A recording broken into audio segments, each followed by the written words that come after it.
tema natin para sa araw na to for our first semifinal game 1. Bad blood between these two familiar foes. Para sa Rain or Shine, we've got Chan, Chu, Belga, Norwood, and McInnes. Sa kabilang pahan ni Cabagnot, Lassiter, Fajardo, Santos, at si AZ Reed. This quarter brought to you by Motolite. For express at service, call 370-6686. No changes in the starting lineup of the San Miguel Beermen. A little in the lineup of the Rain or Shine Elasto Painters as they come up with a lot of gunners on this squad. Arwin Santos left by his lonesome. Can't hit that three. McInnes there with the first board of the game. Well, if Rain or Shine wants to stay competitive, coach, you cannot leave a shooter that open, that long. Yeah, and you know, Arwin Santos can make that shot. That is actually his favorite angle. They go to the post here, we're referring to the Elasto Painters. Are you surprised both imports guarding each other early on? Yeah, I am, especially on the part on. That's a nice save there by Chris Chu, tapping the ball out and eventually falling into the hands of his import. Yes, I am. Obviously, because on the other side, you see it's Gabe Norwood guarding Arizona Reed. No? Let's see if that gamble works out para sa San Miguel. They go inside to the Kraken. Sends it outside. They're swinging around. Inside, Cabagnot with a twinner, no. Another rebound here from McInnes. Oh, that ball was stolen in red. That pass was well read by Arwin Santos. Reed from the outside, he can hit it from there. Off to try to go inside, swings it to the other corner. Lassiter waiting on the outside, but the Kraken takes a shot. There was a switch there. It was McInnes picking up Fajardo. And then eventually, all outside shots so far on the part of San Miguel. Seems like they're trying to attack the defense here of AZ Reed. Another putback, and it's 4-0. Lamang po ang Rain or Shine dito. All the points coming from their import for the Rain or Shine Elasto Painters, McInnes. Santos launches another three. Short that time. Sinasabi niya, tumama daw sa depensa ni Gabe Norwood. Sabi ng ating mga opisyales, play on. Very slow start here for San Miguel. This performance play brought to you by Stanley Tools. Performance in action. Go ahead, Doc. Yeah, what I was saying is that because all of their shots are from the outside, on the part of McInnes, both of his conversions were on the inside. They're trying to go to Fajardo, and we see a three-point attempt here. Again, it's an outside shot. So it's 0 out of 5 for the start of San Miguel in this ball game. Sigurado hindi yun ang start na talagang inaasahan nila rito. McInnes will try to challenge, takes that jumper, no. Well, San Miguel still staying with that defense of import against import. Reed on the other side tries to go to Norwood, against Norwood, and finds the Kraken inside. That is the play that is unstoppable. If he gets the ball underneath the basket, and finally an attempt inside the 3-second area for San Miguel, and they get the first bucket. And I guess they should feel that they have the advantage dun sa loob. Belga with a three-pointer, he can hit that. Bang! Three-point shot brought to you by PLDT Home DSL Triple Play Plans. An important basket, an important arsenal on the part of the big men of Rain or Shine is to make that three-point shot to force Fajardo to come out to them. This the biggest lead of the ball game at 7-2. Trying to exploit that mismatch once again inside. The Kraken with a jumper, yes! All the 4 points of San Miguel coming from him, but you see very little movement on the part of San Miguel. They throw the ball to the post, no movement, no cuts on the part of the other Beermen. And Belga is open again. Looking for back-to-back threes, short that time. Rebound from Santos. Arwen trying to spot up. Will he try to attack? Looks inside. At nabasa na naman ang depensa. Chu tries to find McInnes and does. McInnes already with 6 points in the ball game. That's the kind of start that Rain or Shine wants for its import. You know, get some easy shots, get a high percentage. Lassiter for three. And he was fouled too, so he has a chance for a 4-point play. That three-point shot brought to you by PLDT Home DSL Triple Play Plans. Yung huling laro pa lang, mainit na to si Marshall Lassiter. Picking up where he left off. He's a dead shot from the corners, you know, those three-point shots. Arizona Reed prefers to make those three-point shots from the angles. This free throw brought to you by Smart. Live more. Well, a good start there for Marcio Lassiter. That's his first attempt. He converts and he makes a 4-point play. Chan was challenged, gets it right back. Attacks inside. Finds McInnes. There's some contact. It will drop. He got his 8th point and he will head to the line for another free throw. Well, a blessing in disguise that he lost a grip on the first pass because it allowed him to gather the ball again. Watch this. Astig move brought to you by Jack and Jill. Iceman Candy. Ilabas ang tapang. Hindi lang yun, nakakuha pa siya ng unang foul ni Fajardo. So he already has 9 points in the ball game. 9 of their 12 points. Laking bagay yun, Dr. J.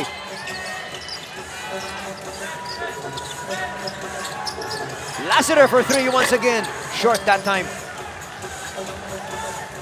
Looks like they're making a conscious effort to find Lassiter.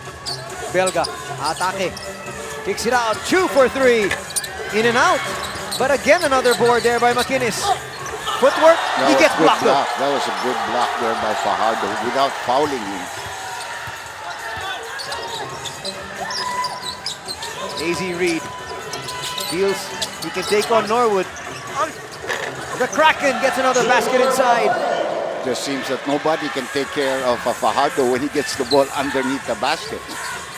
Iba na talaga yung improvement itong si Junmar Fajardo. McInnes from the outside, yes! Great percentage shooting here by McInnes, and he already has 12 in the ball game.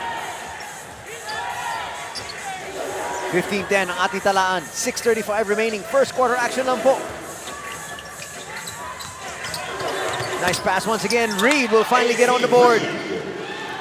That play was created by Cabagnot, who is starting off as a starter in place of Chris Ross. Belga trying to challenge, looking for another foul, and he gets a foul. That's going to be number 2 called on Fajardo with that pirouette move on the part of Belga. This fast break brought to you by Smart. Live more.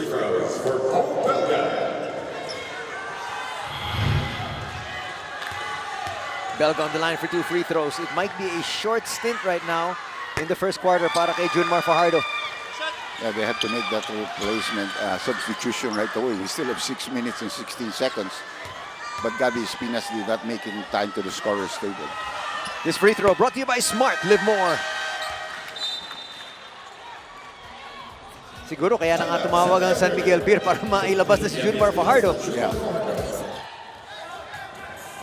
Welcome back to the PBA. It's going to be interesting to see AZ Reed go up against Rain or Shine. But of course, AZ Reed does not want to sensationalize na former team niya ang kanyang makakalaban dito sa series na ito. And of course, since AZ Reed has played for Yangyao in the past seasons, he believes that he has an edge. He is very confident that he knows what Rain or Shine can do, and he believes that he is not gonna lose his temper. Pero ano ang mas importante para kay AZ Reed is that they duplicate their second game performance against Meralco during the playoffs. And since getting the first win is important in the semifinal round, expect AZ Reed to be more physical. Punta na tayo sa panel.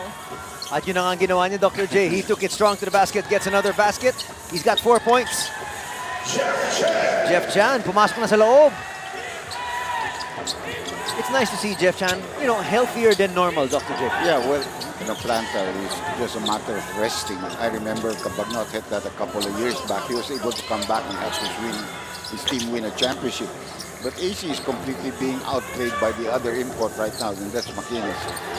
Norwood for 3. That rattled out. Chan thought about it. Swings it to the other side. Muntik na nabasa. Belga thought about that 3. Takes it inside. At foul ay tatawag kay Espinas. Because he made his first three-point shot, you become wary of him. Huh? And he always has that move. He fakes you and then he dribbles with his left hand and gets to the basket. This free throw brought to you by Smart. Live more.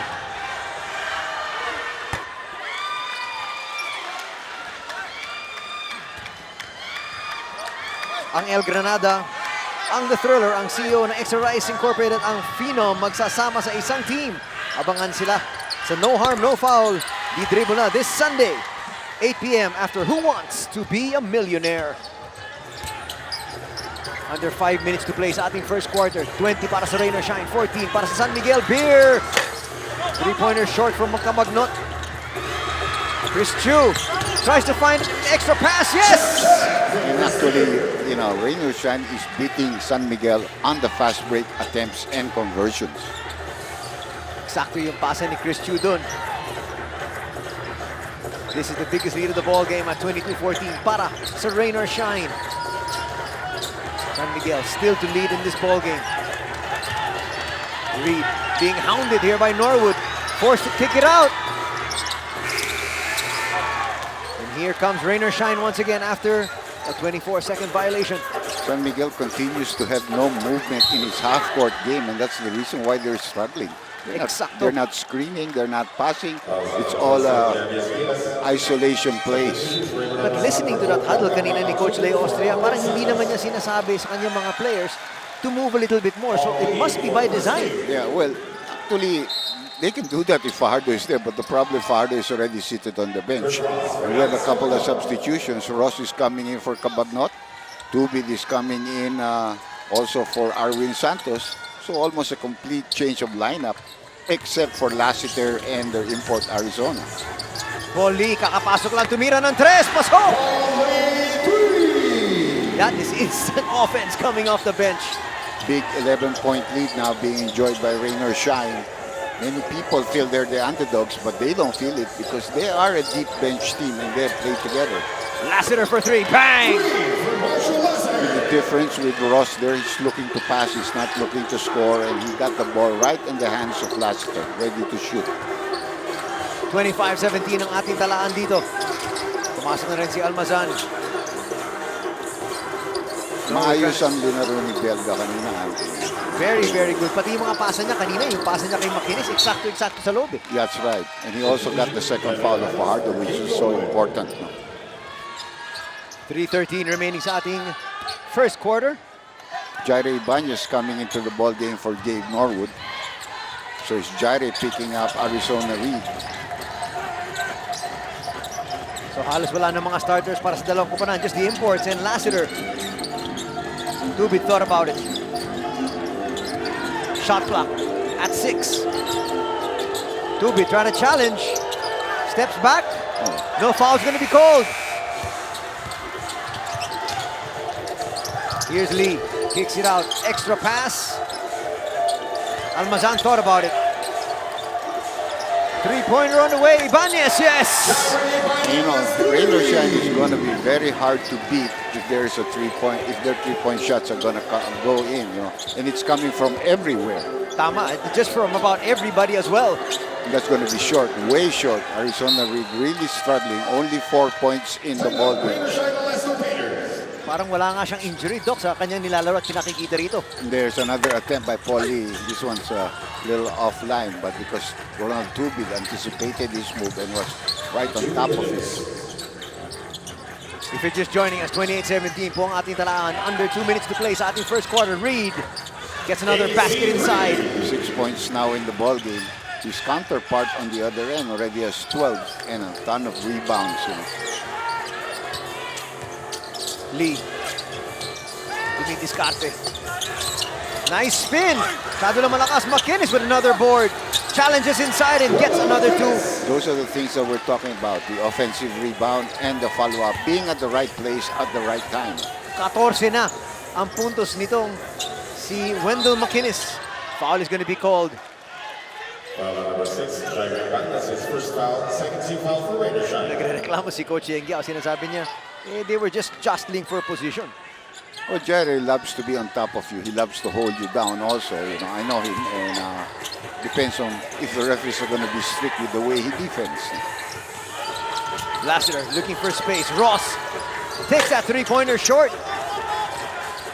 And except for Masio Lassiter, nobody has hit a three-point shot at all for San Miguel. And it's not that they haven't been trying, Doc. They've taken a lot. Arwin already has taken 3. And earlier, Cabagnot, he tried his hand at that too. 50 seconds remaining. Paul Lee gets away inside.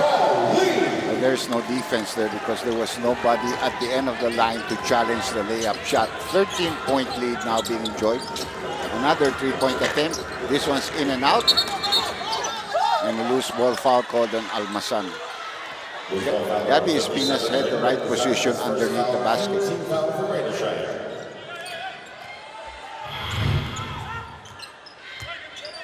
This attack, Wholesome move the game. Brought to you by Wholesome. Panatag ka pag Wholesome. And look for Reed once again. He has been one of the few bright spots sa kanilang ofensiba. Together with that man, Lassiter. Lassiter will challenge. Traveling ay tatawag. It's a good call. He lost his balance and really had no move. Took extra steps, trying to make a spin. Both teams are not in the penalty. San Miguel does have one foul to give. They're trying to give it there. Lee. Three-pointer on the way. Short. McInnes.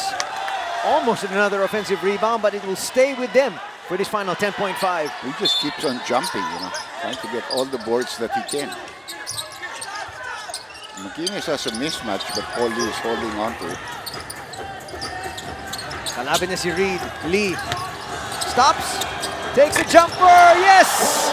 Giving him a piece or two of what he can do. 0.5 seconds remaining. Boy, 34-19. That's a lot of points on the board dito para sa Rainer Shine, and that man on your screens there has really come to play. McInnes with so many points already on the board. Inside, outside, off the offensive rebound.